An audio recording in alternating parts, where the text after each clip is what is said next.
यदि आप कभी भी शुरुआत नहीं करोगे तो आप कभी भी जीत नहीं पाओगे। तो इसी के साथ आज की क्लास की हम शुरुआत करते हैं। तो hello friends, welcome to MCQ वाला। फ्रेंड्स, आज की सेशन में हम देखेंगे सेट नंबर 16 को। इससे पहले हमने 15 सेट कंप्लीट करा रखा है। तो आप में से किसी ने भी अगर मिस किया है तो जाके प्लेलिस्ट में सारी वीडियोस को अच्छे से देख लीजिएगा। साथ ही साथ हमारा खान सर की पुस्तक से भी प्रैक्टिस सेट चल रहा है, तो आप लोग उस सेशन को भी अच्छे से देखेंगे। उसमें भी बहुत अच्छे अच्छे क्वेश्चंस हैं। इसके बाद हम अलग अलग पब्लिकेशन का करवाएंगे। इसमें अब ज़्यादा सेट नहीं बचा है, बस आज 16वां कंप्लीट हो जाएगा, उसके बाद 8 सेट बचेगा। उसके बाद हम अगले वीक से नया प्रैक्टिस सेट भी करवा देंगे। और आप लोग वीडियो के अंत तक जरूर बने रहिएगा, क्योंकि हर एक क्वेश्चन में मैं 1-2 फैक्ट एक्स्ट्रा बताता हूं, जिससे कि आपको 2-3 क्वेश्चन और हो जाते हैं। तो आप लोग हर एक क्वेश्चन में एक्स्ट्रा फैक्ट को अच्छे से ध्यान से सुनेंगे, ताकि आपके 1-2 क्वेश्चन और हो जाए। तो आप लोग वीडियो के अंत तक जरूर बने रहिए। और वीडियो पसंद आता है तो वीडियो को लाइक ज़रूर किया करिए। इतने सारे लोग देखते हैं तो मैं इतना अनुमान लगा सकता हूँ, कम से कम 1500 लोग अगर देख रहे हैं तो 500 लोग को तो ज़रूर पसंद आ रहा होगा। तो आप लोग लाइक ज़रूर किया करिए और अपने दोस्तों में भी शेयर किया करिए। तो चलिए स्टार्ट करते हैं आज की सेशन को। और अभी तक आप चैनल को सब्सक्राइब नहीं किए हैं तो चैनल को सब्सक्राइब कर लीजिए, बेल आइकन को प्रेस कर लीजिए, ताकि कोई भी वीडियो अपलोड होगी BSSC से रिलेटेड तो इसकी नोटिफिकेशन आपको मिल जाएगी। तो इसी के साथ स्टार्ट करते हैं आज की सेशन को, सेट नंबर 16 को।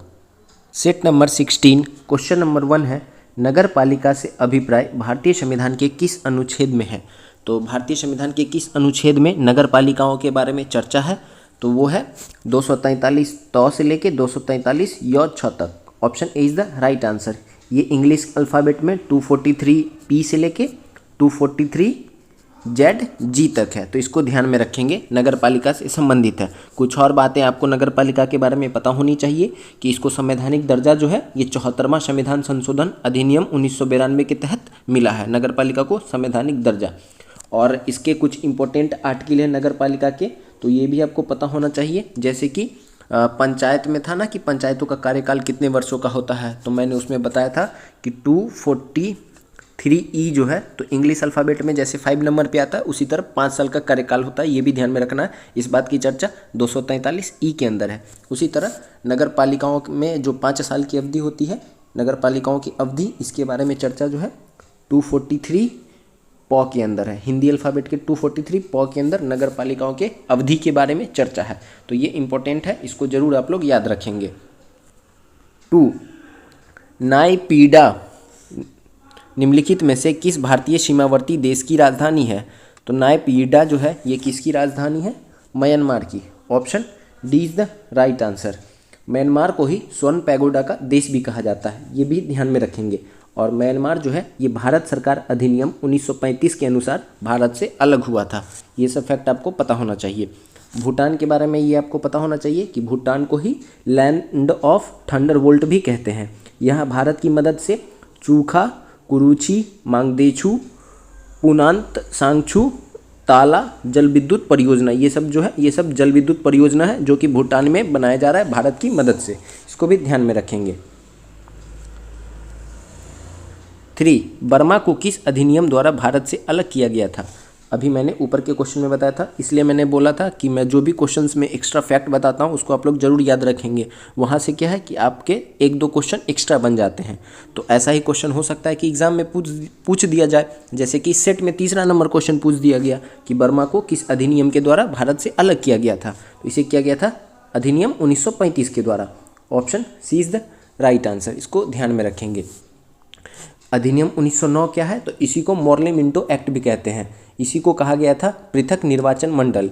ये कब लाया गया था, लॉर्ड मॉर्ले के द्वारा लाया गया था। मिंटो कौन था, उस समय सचिव था, और मॉर्ले जो था वो सचिव था और मिंटो जो था वो वाइसराय था। क्योंकि जो सचिव होते हैं उनका नाम पहले होता है और वाइसराय का नाम बाद में होता है। ये जो भारत अधिनियम 1919 है, इसी को मोंटेग्यू चिम्सफोर्ड अधिनियम भी कहते हैं। ये भी ध्यान में रखेंगे। हर क्वेश्चन के जो एक्स्ट्रा फैक्ट मैं आपको बता रहा हूँ उसको आप लोग जरूर ध्यान से सुनेंगे, क्योंकि वहाँ से आपके 1-2 क्वेश्चंस बनने की संभावनाएं हैं। उत्तर से दक्षिणी की ओर हिमालय की निम्न श्रेणियों का सही क्रम बताएं। तो हमें क्या करना है कि उत्तर से दक्षिणी यानी कि नॉर्थ से लेके साउथ तक जो हिमालय का श्रेणी है उसका हमें सही क्रम बताना है। तो सबसे उत्तर में कौन आता है, काराकोरम। काराकोरम, उसके बाद आता है लद्दाख, काराकोरम लद्दाख, उसके बाद आता है जास्कर, उसके बाद आता है पीर पंजाल। तो इस प्रकार हमारा option C is the right answer, इसको ध्यान में रखेंगे। और ये जो है ट्रांस हिमालय का भाग है, काराकोरम जो है ये ट्रांस हिमालय का भाग है, और इसी की प्रमुख चोटी जो है वो है K2, जिसे हम गॉडविन ऑस्टिन भी कहते हैं। तो इसको ध्यान में रखेंगे, जिसकी ऊंचाई जो है 8611 मीटर है। लद्दाख जास्कर के समानांतर फैली हुई है। लद्दाख के पूर्व की ओर कैलाश श्रेणी है, और जास्कर जो है इसकी औसतन ऊंचाई जो है ये 6000 मीटर है। इसको भी ध्यान में रखेंगे। 5, भारत के राष्ट्रीय ध्वज का डिज़ाइन किसने तैयार किया था? तो भारत का जो नेशनल फ्लैग है उसका डिज़ाइन जो है ये तैयार किया गया था पिंगली वेंकैया के द्वारा। Option D is the right answer. आपसे अगर ये पूछ ले कि 1907 में पहली बार झंडा किसने फहराया था, तो 1907 में मैडम भिखाजी कामा ने स्टुअर्टगार्ड में झंडा फहराया था। ये आपको ध्यान में रखना है। मैडम भिखाजी कामा को ही भारतीय स्वतंत्रता संग्राम की जननी भी कहा जाता है। ठीक है। एनी बेसेंट कौन थी? तो एनी बेसेंट जो थी ये कांग्रेस की पहली महिला अध्यक्ष थी। सरोजनी नायडू कौन थी? तो ये कांग्रेस की पहली भारतीय महिला अध्यक्ष थी। ये आपको ध्यान में रखना है। और विजय लक्ष्मी पंडित जो है ये यूएनओ की महासभा की अध्यक्षता करने वाली प्रथम महिला है। ये भी आपको ध्यान में रखना है इन चारों के बारे में। 6, आईपीएल 2023 के 16वें संस्करण में सर्वाधिक रन किस खिलाड़ी द्वारा बनाए जाने के कारण ऑरेंज कैप दिया गया? तो यहाँ से आप ये याद रख सकते हैं कि ऑरेंज कैप जो है वो किसको मिलता है? तो जो सर्वाधिक रन बनाते हैं। कहाँ किस फॉर्मेट में मिलता है? तो ये आईपीएल में दिया जाता है ऑरेंज कैप सर्वाधिक रन बनाने वाले खिलाड़ी को। और 16वें संस्करण में किस खिलाड़ी ने बनाया है सर्वाधिक रन? तो वो है शुभमन गिल। गुजरात टाइटंस की तरफ से खेलते हैं Shubman Gill. Option B is the right answer. लेकिन पूछ ले कि 2023 में 16वें संस्करण की विजेता कौन सी टीम थी? तो वो थी Chennai super Kings. Chennai super Kings और मुंबई इंडियंस दोनों ने 5 बार अभी तक ये खिताब जीता है। तो इसको ध्यान में रखेंगे। और साथ ही साथ आपसे ये पूछ ले कि पर्पल कैप किसको मिला है? तो मोहम्मद शमी को मिला है। उन्होंने 28 विकेट लिया था, इसलिए सर्वाधिक विकेट लेने वाले को पर्पल कैप दिया जाता है। 7, विश्व का विख्यात तेल शोधक कारखाना अबदान कहाँ है? तो अबदान जो है ये क्या है? तेल शोधक कारखाना है। और ये कहाँ पे है? तो ये है ईरान में। Option B is the right answer. साथ ही साथ आपको ये भी पता होना चाहिए कि एक संगठन है जो तेल उत्पादन कंट्री है, उनका एक संगठन है ओपेक, जिसकी स्थापना जो है 1960 में हुई थी। और इसका जो राजधानी है ओपेक का जो मुख्यालय है वो कहाँ पे है? तो ऑस्ट्रिया की वियना में। ऑस्ट्रेलिया नहीं, ऑस्ट्रिया के वियना में ओपेक की राजधानी है। ये बनी थी 1960 में ओपेक। ये आपको पता होना चाहिए कि ये जो तेल उत्पादन कंट्री है उनका यह एक संगठन है। इसको हम बोलते हैं organisation of petroleum exporting country. Organisation of petroleum exporting country. 8, हमारे संविधान में न्यायिक समीक्षा की धारणा किस देश के संविधान से ली गई है? तो न्यायिक समीक्षा की धारणा जो है ये लिया गया है यूएसए के संविधान से। Option B is the right answer. England से हमने क्या लिया है? तो हमने भारतीय संसदीय प्रणाली जो है वो हमने इंग्लैंड से लिया है। कनाडा से हमने क्या लिया है? तो संघीय प्रणाली लिया है। कनाडा से हमने संघीय प्रणाली लिया है। और ऑस्ट्रेलिया से हमने क्या लिया है? तो ऑस्ट्रेलिया से हमने समवर्ती सूची लिया है। ये भी ध्यान में रखना है। और हमारे संविधान का जो ज़्यादातर भाग है, मतलब सर्वाधिक भाग है, लगभग 80% भाग जो है वो कहाँ से लिया गया है? भारत शासन अधिनियम 1935 से। ये भी पता होना चाहिए। और जो उसका 20% रिमेनिंग भाग है वो अलग अलग देशों के संविधान से लिया गया है। 9, भारत का संविधान किस तिथि को स्वीकार किया गया था? तो भारत का संविधान जो है ये स्वीकार किया गया था 26 नवंबर 1949 को। Option C is the right answer. और ये लागू कब से हुआ? तो 26 जनवरी 1950 से लागू हुआ। 26 जनवरी 1949 से कुछ आर्टिकल्स जो है वो लागू हो गए थे, लेकिन पूर्ण रूप से ये 26 जनवरी 1950 को लागू हुआ था। तो इसको ध्यान में रखेंगे। 26 जनवरी 1950 से 12 मई 1952 तक संविधान सभा अंतरिम संसद के रूप में कार्य किए थे। ये भी आपको पता होना चाहिए। और संविधान सभा की अंतिम बैठक जो है वो कब हुई थी? 24 जनवरी 1950 को। ये भी ध्यान में रखेंगे। यहाँ से ये क्वेश्चंस बन सकता है कि संविधान सभा की आखिरी बैठक जो है वो कब हुई थी? तो 24 जनवरी 1950 को। और संविधान सभा के अस्थायी अध्यक्ष कौन थे? तो सच्चिदानंद सिन्हा थे। ये भी आपको ध्यान में रखना है। अस्थायी अध्यक्ष सच्चिदानंद सिन्हा होते हैं और अस्थायी अध्यक्ष डॉक्टर राजेंद्र प्रसाद होते हैं।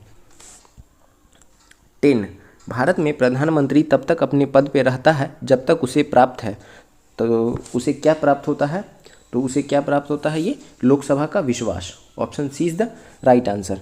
अनुच्छेद 75 के आधार पे प्रधानमंत्री लोकसभा के बहुमत दल का नेता होता है, तो इसलिए अगर लोकसभा में उसे बहुमत प्राप्त है तो वो प्रधानमंत्री पद पे रह सकते हैं, इसको ध्यान में रखना है। मंत्रिपरिषद में मंत्रियों की कुल संख्या कितनी होती है, तो जो लोकसभा के कुल सदस्य होते हैं उसका 15% होता है। लेकिन दिल्ली में क्या है, दिल्ली में जो मतलब कुल विधायक हैं दिल्ली के अंदर, उसमें से बस 10% ही मंत्री बन सकते हैं। ठीक है, ये बस दिल्ली विधानसभा के बारे में ऐसा है कि 10% बन सकते हैं, लेकिन लोकसभा के बारे में है क्या कि कुल सांसदों में से 15% जो है 15% वो मंत्री बन सकते हैं। और ये प्रावधान जो है ये 91 संविधान संशोधन 2003 में जोड़ा गया है संविधान के अंदर, इसको ध्यान में रखेंगे। 11, किस संविधान संशोधन द्वारा पंचायती राज व्यवस्था संस्थानों की संवैधानिक दर्जा प्रदान किया गया, तो पंचायती राज को संवैधानिक दर्जा किस संशोधन के तहत प्राप्त हुआ था, तो ये 73वां संविधान संशोधन के तहत प्राप्त हुआ था। और उस समय कौन थे हमारे प्रधानमंत्री, तो पीवी नरसिम्हा राव, ये भी ध्यान में रखना है। और 74वां संविधान संशोधन जो है इसके तहत नगर पालिकाओं को संवैधानिक दर्जा प्राप्त हुआ था। और ये जो पंचायती राज है इसको भाग 9 में रखा गया था और नगर पालिका को भाग 9 के क में।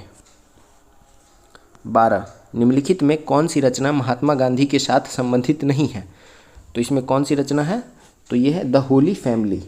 Option C is the right answer. ये जो है किसकी पुस्तक है, तो कार्ल मार्क्स और फ्रेडरिक एंगल्स की पुस्तक है द होली फैमिली। बाकी Harijan, Hind Swaraj, my experiment with truth, ये तीनों जो है ये महात्मा गांधी की पुस्तकें हैं, इसको ध्यान में रखना है। 13, निम्नलिखित में कौन सी पुस्तकें श्री मुल्कराज आनंद की लिखी हुई हैं, तो मुल्कराज आनंद की जो पुस्तकें हैं वो इसमें सभी हैं। कूली है, two leaves and a bird, the barber trade union, ये तीनों पुस्तकों जो हैं ये मुल्कराज आनंद की है। Option D is the right answer. 14, SEZ का पूरा रूप है, तो SEZ का फुल फॉर्म जो है ये क्या होता है, इसे हम कहते हैं special economic zone. Option A is the right answer. Bharat सरकार द्वारा SEZ स्थापित करने का मुख्य उद्देश्य जो था ये निर्यात को बढ़ावा देना था, इसको भी ध्यान में रखेंगे। और EPZ इसका फुल फॉर्म क्या होता है, एक्सपोर्ट प्रोसेसिंग जोन। VAT इसका फुल फॉर्म होता है वैल्यू एडेड टैक्स। और एक होता है AEZ, इसका होता है एग्रीकल्चरल इकोनॉमिक जोन। ये भी आप तीनों को याद रखेंगे। EPZ का क्या होता है, export processing zone, value added tax VAT का, और AEZ का एग्रीकल्चरल इकोनॉमिक जोन। 15, सार्क का पूरा रूप है, तो फुल फॉर्म से क्वेश्चंस आ रहे हैं तो आप लोग इसको जरूर याद रखेंगे कि सार्क का फुल फॉर्म जो है ये है South Asian Association for Regional Cooperation. Option B is the right answer. पूछ ले सार्क की स्थापना कब हुई थी, 8 दिसंबर 1985 को। कहाँ पे, ढाका में हुई थी। और इसकी राजधानी कहाँ पे है, तो काठमांडू में है सार्क की राजधानी। और इसमें कुल सदस्य देश जो है वो है 8, भारत, पाकिस्तान, बांग्लादेश, नेपाल, भूटान, श्रीलंका, मालदीव एवं अफगानिस्तान। तो इसको आप जरूर याद रखेंगे। 16, मानचित्र में पर्वत और पहाड़ को दर्शाया जाता है, तो पर्वत और पहाड़ को कैसे दर्शाया जाता है मानचित्र में, तो वो दर्शाया जाता है लाल रंग से। Option A is the right answer. Blue रंग से क्या दर्शाया जाता है, तो नदी या समुद्र को दर्शाया जाता है। और पीले रंग से तो ये ऊंचा स्थान पठार को जो है ये पीले रंग से दर्शाया जाता है। और मानचित्र पढ़ने के विज्ञान को हम क्या कहते हैं, तो कार्टोग्राफी कहा जाता है। इसको भी आप जरूर याद रखेंगे। मैंने बोला है ना कि हर क्वेश्चन में आपको एक्स्ट्रा फैक्ट मैं बताने के प्रयास करूंगा और इसको आप लोग जरूर याद रखेंगे। क्या होता है, एग्जाम में कहीं से भी क्वेश्चन आ सकता है, पूछ ले कि आपसे कि मानचित्र पढ़ने के विज्ञान को क्या कहा जाता है, तो उस समय आपको नहीं पता होगा। तो इसलिए आप वीडियो में इन सब बातों को अच्छे से ध्यान से सुना करिए। ये नहीं कि बस वीडियो आए देख लिए, यहाँ से आपको नॉलेज होना चाहिए, क्योंकि मेरा वीडियो बनाने का मकसद यही है कि आपको ज़्यादा से ज़्यादा फ़ायदा हो। तो इसलिए आप लोग गौर से वीडियो को अच्छे से सुनेंगे। तो चलिए देखते हैं 17 नंबर। सिल्क का सबसे बड़ा उत्पादक देश कौन सा है, तो रेशम का सबसे बड़ा उत्पादक देश जो है यह है China. Option B is the right answer. रेशम उत्पादन में द्वितीय स्थान पे है भारत, पहले स्थान पे है चाइना। भारत में जो है वो रेशम का जो रेशम में वैसे 4 तरह की किस्में होती है और भारत इकलौता देश है जहाँ पे ये चारों किस्में पाई जाती है। इसको ध्यान में रखेंगे। कौन कौन सी है ये? तो ये इंपॉर्टेंट क्वेश्चन है, रेशम के बारे में पूछा हुआ क्वेश्चन है। एक है एरी, एक है सहतूत, ये रेशम की किस्में हैं, और एक है तसर, ये तीसरा है, और एक है मूंगा। मूंगा, ये 4 तरह की रेशम की किस्में हैं जो कि चारों भारत के अंदर पाई जाती है। और केंद्रीय रेशम अनुसंधान परीक्षण में जो है ये कहाँ पे है? वो भारत में मैसूर में है। और भारत को मूंगा रेशम के उत्पादन में एकाधिकार प्राप्त है। ये जो मूंगा रेशम है ये बस भारत के अंदर ही उगाया जाता है। तो इन सब बात को याद रखेंगे। सबसे बड़ा उत्पादक देश चाइना है, दूसरे नंबर पे हम लोग आते हैं भारत, और भारत में रेशम की जो 4 किस्में होती है वो चारों पाई जाती है, और मूंगा में भारत को एकाधिकार प्राप्त है। 18 कारगिल युद्ध के समय पाकिस्तान का प्रधानमंत्री कौन था? तो कारगिल का युद्ध ये कब हुआ था? 1999 में। और उस समय पाकिस्तान का प्रधानमंत्री कौन था? तो ये था आपका Nawaz Sharif. Option B is the right answer. Bharat Pakistan के बीच में अभी तक 4 युद्ध हुए हैं। एक हुआ 1947 में आज़ादी के समय, एक हुआ 1965 में, उसके बाद हुआ 1971 में बांग्लादेश को आज़ाद कराने के समय, और उसके बाद हुआ 1999 में। 1999 के बाद नहीं हुआ है, 1999 में कारगिल युद्ध हुआ था। 19 जंप बॉल शब्द निम्नलिखित में से किससे संबंधित है? तो जंप बॉल का संबंध जो है ये है बास्केटबॉल से। Option C is the right answer. Basketball में हर एक टीम में कितने प्लेयर होते हैं? तो 5-5 प्लेयर होते हैं। इसको भी ध्यान में रखेंगे। और बास्केटबॉल का प्रथम विश्व कप मैच जो है वो 1950 में हुआ था। पहली बार बास्केटबॉल का विश्व कप जो है ये 1950 में हुआ था। 20 उस अमेरिकी नागरिक आंदोलन कार्यकर्ता का नाम क्या है जिन्होंने प्रसिद्ध भाषण आई हैव अ ड्रीम दिया था? तो आई हैव अ ड्रीम ये किस अमेरिकी नागरिक के द्वारा दिया गया था? तो ये दिया गया था मार्टिन लूथर किंग जूनियर के द्वारा। Option B is the right answer. बहुत ही प्रसिद्ध भाषण था I have a dream, Martin Luther King Junior के द्वारा। तो इसको ध्यान में रखेंगे। इसको मार्टिन लूथर किंग जूनियर जो है इनको यूएसए का गांधी भी कहा जाता है। इसको ध्यान में रखेंगे। और इन्होंने क्या किया था मार्टिन लूथर किंग ने? तो इन्होंने अमेरिका में नस्ल भेदभाव का तीव्र विरोध किया था। इसको भी याद रखना है। 21 निम्नलिखित में कौन सी आकृति भूमिगत जल से बनी है? तो भूमिगत जल से बनी है karst window. Option A is the right answer. इसको ध्यान में रखेंगे। भूमिगत ज्वाला निर्मल स्थलाकृति बहुत सारी हैं, जैसे कि गीजर, घोल, उसके बाद युवाला, पोलिये, कंदरा, कास्ट झील, उसके बाद लैपीज इत्यादि। ये सब जो है ये भूमिगत जल द्वारा निर्मित स्थलाकृति है। ठीक है, इसको याद रखना है। 22 पौधों में मुख्य या प्राथमिक पोषक तत्व होते हैं? तो पौधों में जो होते हैं ये होते हैं नाइट्रोजन, फॉस्फोरस एवं पोटास।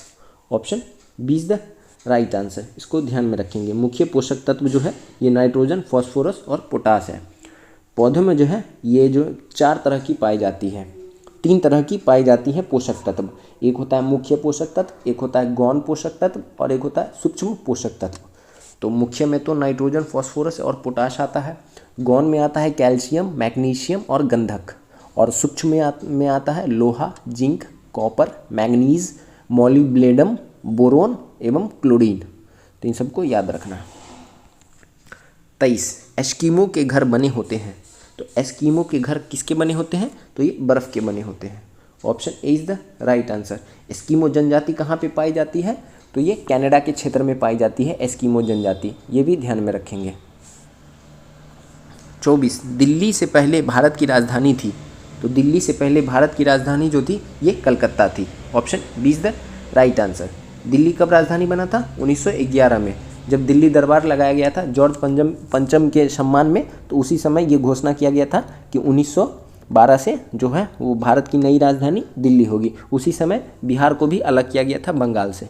ये भी आपको पता होना चाहिए कि जॉर्ज पंचम आने वाला था, उसके स्वागत में 1911 में दरबार लगाया गया था, दिल्ली दरबार। तो उसी समय राजधानी परिवर्तन हुआ था। उसके बाद उस समय पूछ ले आपसे कि वाइसराय कौन था उस समय? लॉर्ड हार्डिंग द्वितीय था। 1911 में जब दिल्ली दरबार लगाया गया था उस समय लॉर्ड हार्डिंग द्वितीय जो था वो वाइसराय था। 25 राष्ट्रपति लोकसभा के सदस्यों में निम्न को प्रतिनिधित्व देने के लिए नामित कर सकता है। तो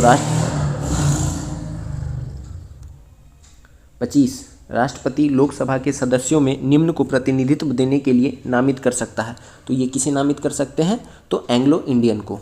option is the right answer. लेकिन क्या है कि अब ये जो है पद इसको समाप्त कर दिया गया है। 104वें संविधान संशोधन के द्वारा एंग्लो इंडियन समुदाय के आरक्षण बढ़ाने का प्रावधान नहीं किया गया।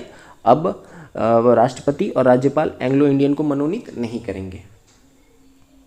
26 लाल त्रिकोण का संबंध किससे है? तो लाल त्रिकोण का संबंध जो है ये परिवार कल्याण से है। Option is the right answer. 27 contour रेखा दर्शाती है। तो कंटूर रेखा जो है ये किसको दर्शाती है? समुद्र तल से समान ऊंचाई एवं आकार वाले स्थानों को। Option A is the right answer. Isobar समान दाब वाले स्थानों को मिलाने वाला रेखा होता है और कंटूर रेखा समुद्र तल से समान ऊंचाई एवं आकार वाले स्थानों को दर्शाती है। 28 कर्क रेखा भारत के कितने राज्यों से होकर गुजरती है? तो कर्क रेखा जो है ये भारत के 8 राज्यों से होकर गुजरती है। कौन कौन सी है वो 8 राज्य? तो हम क्या देखेंगे? तो हम इसको देखेंगे इस तरफ से, वेस्ट से लेके ईस्ट तक देखेंगे।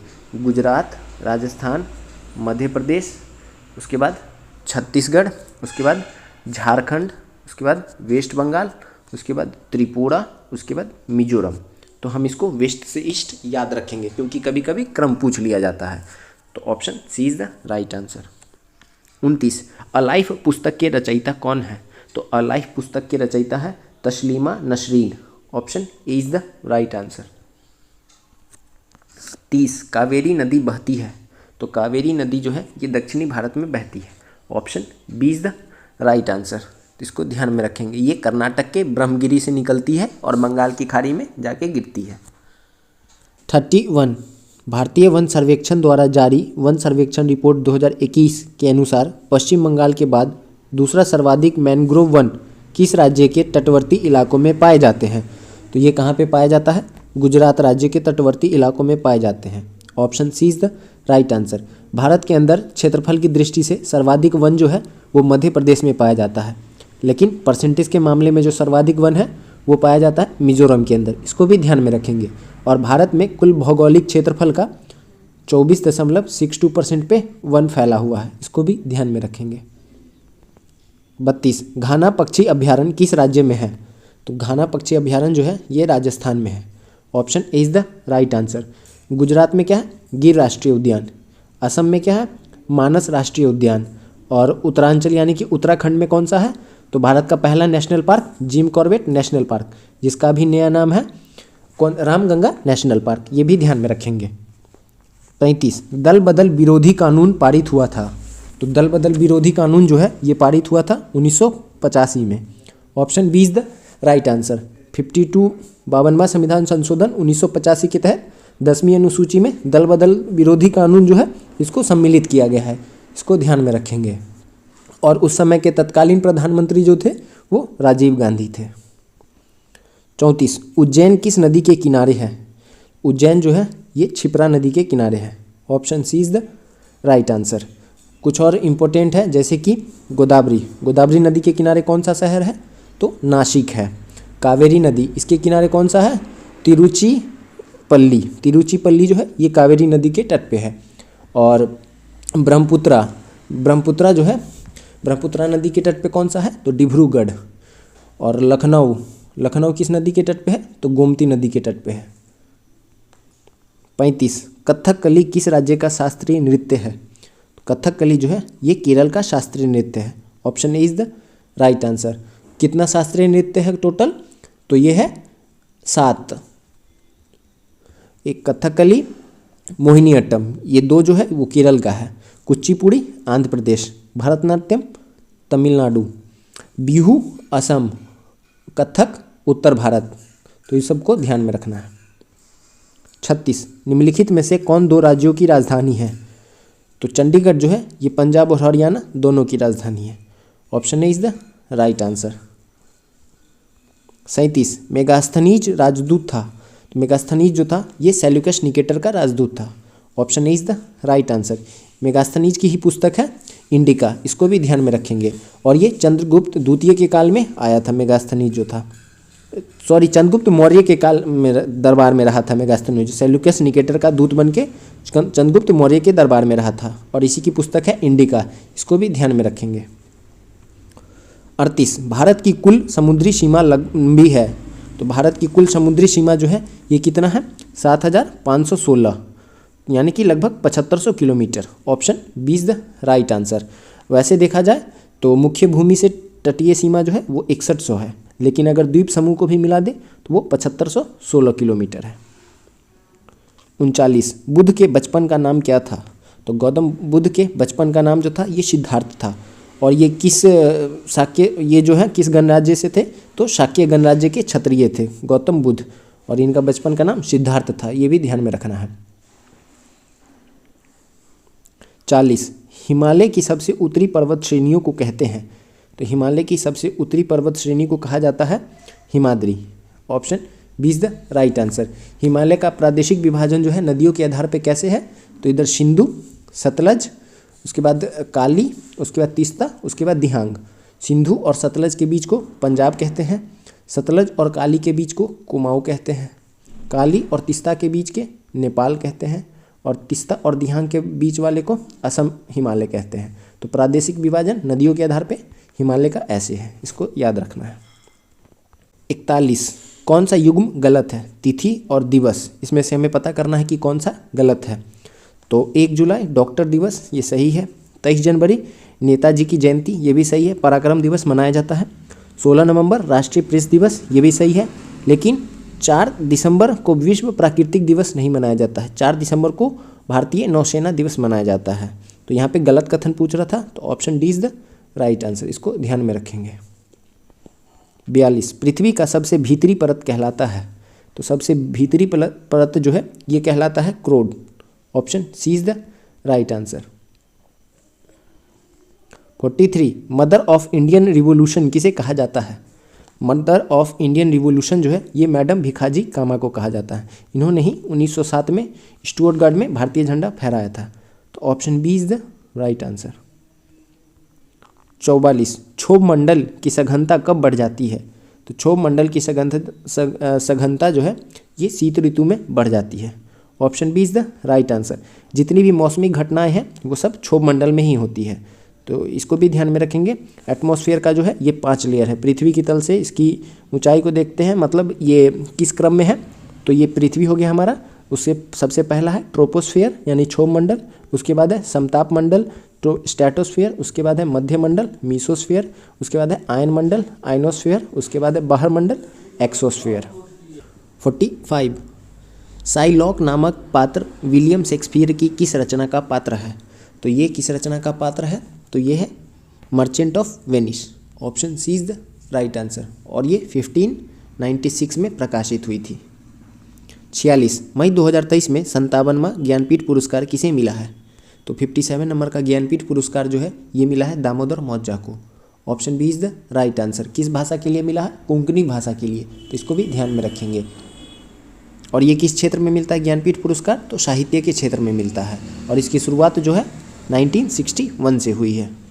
ये सब एक्स्ट्रा फैक्ट जो है इसको आप लोग ज़रूर से ज़रूर नोट कर लेंगे, बहुत काम आने वाला है आपका ये।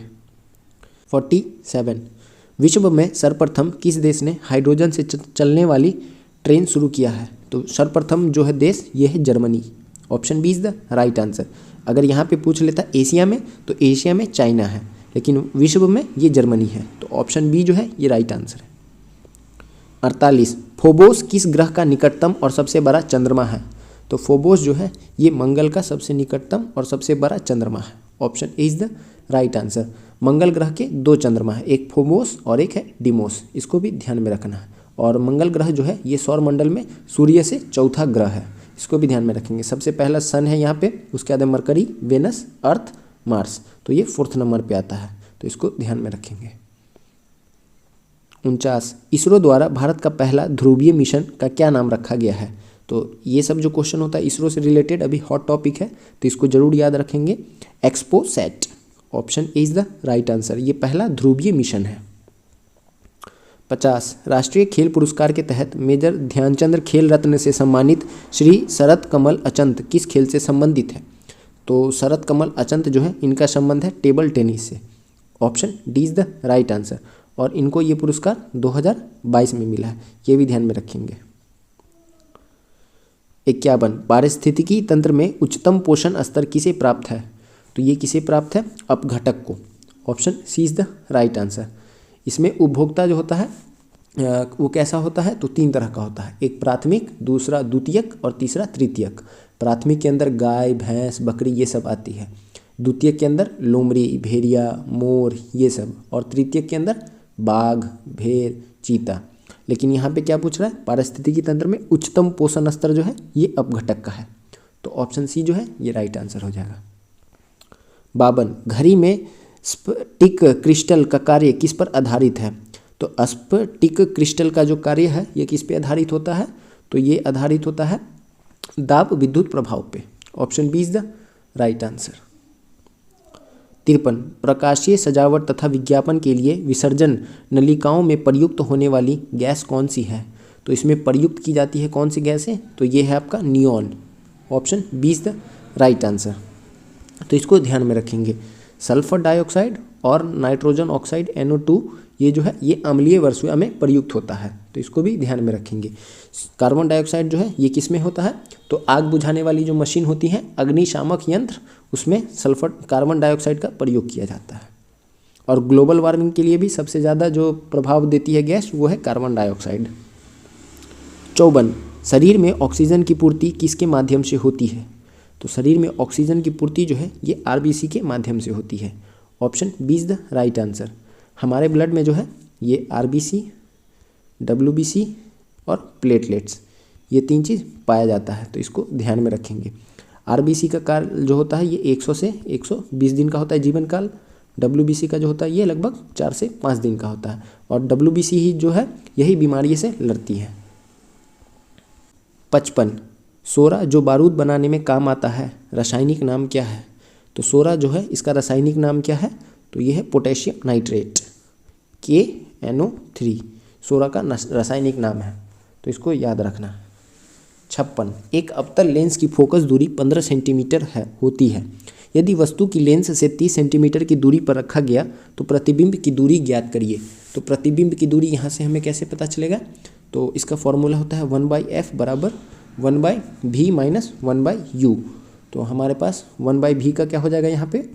तो 1/v बराबर हो जाएगा 1/f प्लस 1/u, यानी कि 1/15/1/30 यानी कि 3/30, तो 1/10 यानी कि -10 centimetre. Option D is the right answer. 57 वर्षा की बूंदें गोल होने का कारण है। तो वर्षा की बूंदें का गोल होने का कारण जो है यह क्या हो जाएगा? जल का पृष्ठ तनाव। Option B is the right answer. और पृष्ठ तनाव का मात्रक क्या होता है? तो जूल पर मीटर स्क्वायर, ये भी ध्यान में रखेंगे। लेकिन SI मात्रक जो होता है इसका ये होता है न्यूटन मीटर पर मीटर। SI मात्रक जो होता है ये न्यूटन मीटर होता है। और जूल पर मीटर स्क्वायर भी इसका एक मात्रक है पृष्ठ तनाव का, ये भी ध्यान में रखेंगे। और पानी का पृष्ठ तनाव सर्वाधिक किस टेम्परेचर पे होता है? तो 4 डिग्री सेल्सियस पे होता है। 58 किसी पिंड का वेग 2 गुना होने पर उसकी गतिज ऊर्जा कैसी हो जाएगी? तो उसकी गतिज ऊर्जा जो है वो 4 गुनी हो जाएगी। Option C is the right answer. गतिज ऊर्जा का फॉर्मूला क्या होता है? ½ mv²। क्या बोल रहा है? वेग अगर दुगुना कर दिया जाए, यानी कि किसको दुगुना करना है? v को दुगुना करना है, तो 1/2 m2v²। तो यहाँ पे क्या हो जाएगा? ये 4 गुना हो जाएगा, तो इसलिए ऑप्शन सी जो है ये राइट आंसर है। 59 शराब के अत्यधिक उपभोग से क्षति होती है। तो शराब से क्या क्षति होता है? तो यकृत क्षति होता है। Option A is the right answer. शराब में अत्यधिक मात्रा इथाइल अल्कोहल का होता है, इसको भी ध्यान में रखना है। 60 शैलों तथा खनिजों में सर्वाधिक मात्रा में पाए जाने वाला तत्व है। तो शैलों तथा खनिज में सर्वाधिक मात्रा में कौन सा तत्व पाया जाता है? तो यह है carbon. Option B is the right answer. इसका परमाणु संख्या कितना होता है? 6 होता है। और ये जो है ये P ब्लॉक का तत्व है, ये भी ध्यान में रखेंगे।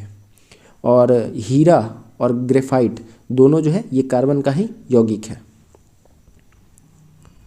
61 MnO2 plus 4HCl MnCl2 plus H2O plus Cl2 दी गई अभिक्रिया उदाहरण है। तो ये किसका उदाहरण है? तो ये है रेडॉक्स का। Option A is the right answer. Redox reaction का ये उदाहरण है। 62 दही का जमना कौन सी प्रतिक्रिया है? तो दही का जमना जो है ये रासायनिक प्रतिक्रिया है। Option A is the right answer. दूध का दही में बदलना, मोमबत्ती का जलना, दूध से पनीर बनाना, ये सब जो है ये सभी रासायनिक में आती हैं। और कुछ और हैं जैसे कि भौतिक में किस तरह किया जाएगी, जैसे मोमबत्ती का पिघलना, उससे हम फिर मोमबत्ती बना सकते हैं, या जल का बर्फ़ में बदलना, हम उसको पुनः जल बना सकते हैं। तो ये सब जो है ये किस में आती है? ये भौतिक में आती है।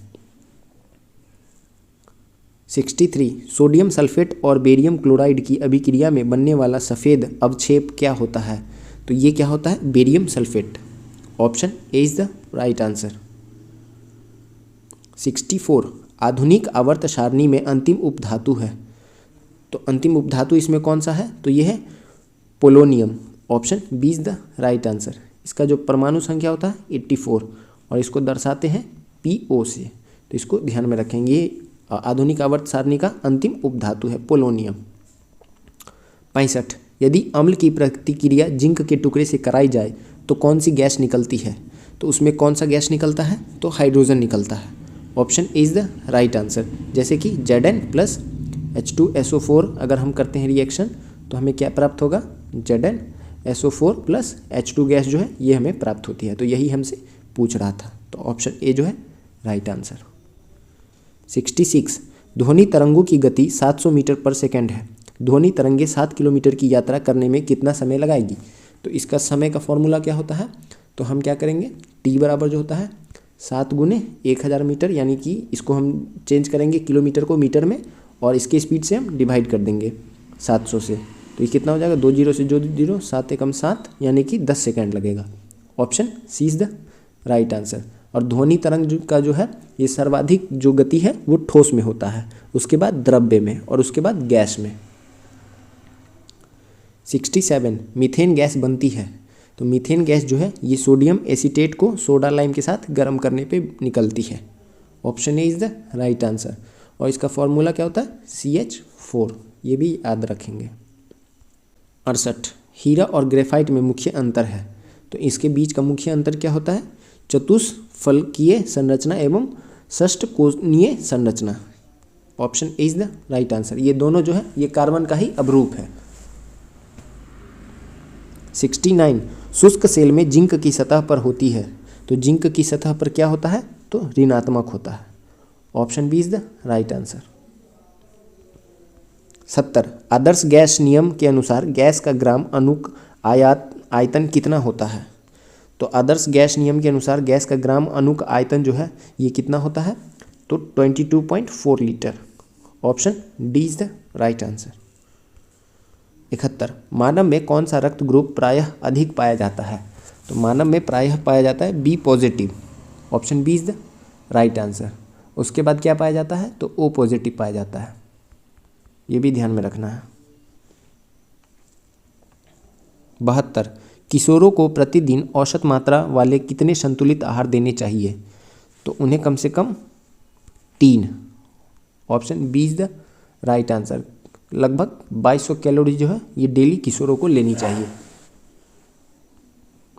73 सिंथेटिक फाइबर, सिंथेटिक रबर और plastic, dry stuff, drugs, pharmaceuticals के निर्माण के लिए किसका उपयोग किया जाता है? तो इसके निर्माण के लिए किया जाता है पेट्रो रसायन का उपयोग। Option D is the right answer. 74 कुछ बहुकोषीय सजीव में जैसे राइजोप्स, मशरूम और कुछ जीवाणु एस्परजिल्स इत्यादि का प्रजनन इस प्रकार होता है। तो इनका प्रजनन जो है ये बीजाणु से होता है। Option B is the right answer. 75 cyclostomata जबड़े रहित डैश होते हैं। तो ये क्या हो जाएगा राइट आंसर? कशेरुकी। Option D is the right answer. तो आज ही हमारा 75 क्वेश्चन इसमें कंप्लीट हुआ सेट नंबर 16 में। तो अब हम मिलेंगे नए प्रैक्टिस सेट में सेट नंबर 17 में। तो अभी तक आप चैनल से नहीं जुड़े हैं तो चैनल को सब्सक्राइब कर लीजिए, बेल आइकन को प्रेस कर लीजिए और हमारे साथ जुड़ जाइए। और साथ ही साथ इस क्लास का PDF जो है आपको हमारे व्हाट्सएप चैनल पे मिल जाएगा। तो व्हाट्सएप चैनल से नहीं जुड़े हैं तो वीडियो के डिस्क्रिप्शन बॉक्स में उसका लिंक दिया हुआ है, वहाँ से जाके आप हमारे व्हाट्सएप चैनल से भी जुड़ जाइएगा। तो कल मिलते हैं नए प्रैक्टिस सेट में, सेट नंबर 17 में। तब तक के लिए थैंक यू, जय हिंद। और अगर वीडियो पसंद आता है तो वीडियो को प्लीज़ लाइक ज़रूर करिएगा। तो चलिए कल मिलते हैं नए सेट में, सेट नंबर 17 में।